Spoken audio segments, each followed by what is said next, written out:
It's time for IP in the news. And today we're going to be talking about patents. And if you're interested in learning more about patents, you can go to our landing page and download some free content. It's called learnmoreaboutpatents.com. Very straightforward. But the patent that we're talking about today is, drum roll, another Apple patent. Application. They haven't gotten the patent yet. That's true. It's an application, but it's still the general class of intellectual property is patents. And what they are planning to do is put motion sensors around phones so that the phone can interpret your lip movements and then provide more information for different things like improving speech recognition, etc.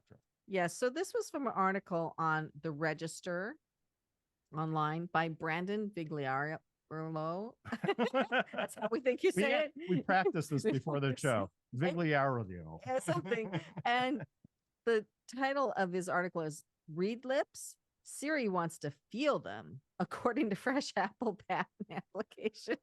So I think this is a great example of how technology is continuing to get more and more personal. It's just like, okay, they hear what you say, they follow where you go, and now they're picking up your lip movements. I mean, really, this is pretty amazing. Movements too, though, right? Yeah, I guess if you move your head or you stand up quickly, all of that is going to be taken into your phone and regurgitated for some purposes as of yet unknown. Well, right. It says in order to match vibrations and head movements to certain words, Apple said it would need to either train a small sample of words, akin to how Siri is trained on a new iDevice, and rely on a generalized corpus of similar data from other users, or would need a considerable amount of data from users who would likely need to be listening for quite a while in order to pair sensor readings with audio signals.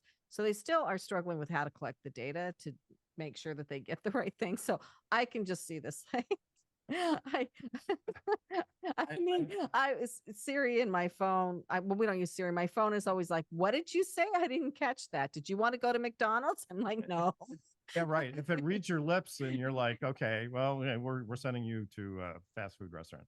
Anyway, it's one more step closer to domination by our tech overlords. And I'd like to get our guest's opinion on this new technology. Welcome, Chris Miles, who's a cash flow expert and an anti-financial advisor. Thanks for being here. What is your opinion on this Apple patent? Well, it definitely brings a new topic to, a whole new meaning to George Bush's "read my lips, no new taxes," right? Because maybe we should have read his lips instead of just listening to his words. We would have gotten something totally different. That's a great point. Ann McCormick, what do you, McKittrick, Ann McKittrick, what do you have to say about this? There's two things that come to mind when I think about Siri reading lips of someone who's handling the phone. And that is what's going to happen with when your toddler picks up your phone, or even your 12-month-old puts it in their mouth, or, just how babies will take a phone and play with it. And I wonder, in their design of this application, if they are taking that into consideration, the difference between the way a child might be playing with the phone versus the way an older person would actually be using the phone. I can just see red flags going off at Apple now. Oh, alert, alert, alert. Child data coming in, right? Right. Yeah. The other thought I have is just that, the children of today, those who are born this year, what in the world is their future looking like if this is happening today? Will they have any privacy whatsoever? Will everything that they do be read and interpreted and analyzed?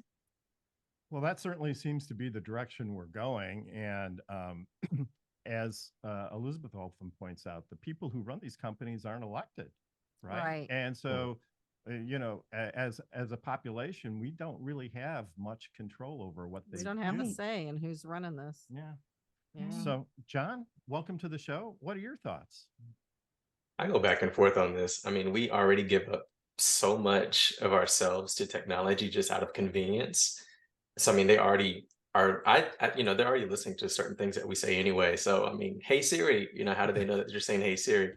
But I also could see some really good use cases of this. I mean, imagine being in a library or church or somewhere where you're not supposed to be able to speak loud, and you can just word the lips and be able to send a text message to somebody without even having to speak out loud. So I do see the convenient side of it, but it's a little scary as well, knowing the type of information that they're going to be gathering from us. Sure. I mean, it's a double-edged sword, and sometimes you have a bad cell phone connection, right? So if this technology Yeah. could somehow be translated and uh, your voice could be communicated more effectively because of a bad line or something, maybe there's value there, right? Yeah. So, what do you think? What do I think? I think I can't imagine what's coming down the pike. I'm with Anne. It's like, good heavens, our poor children and grandchildren.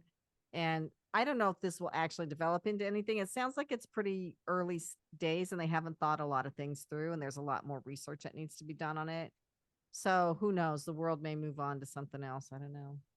Well, I guess only time will tell. So, and if you want to learn more about patents, go to learnmoreaboutpatents.com and you can get more details about protecting your invention.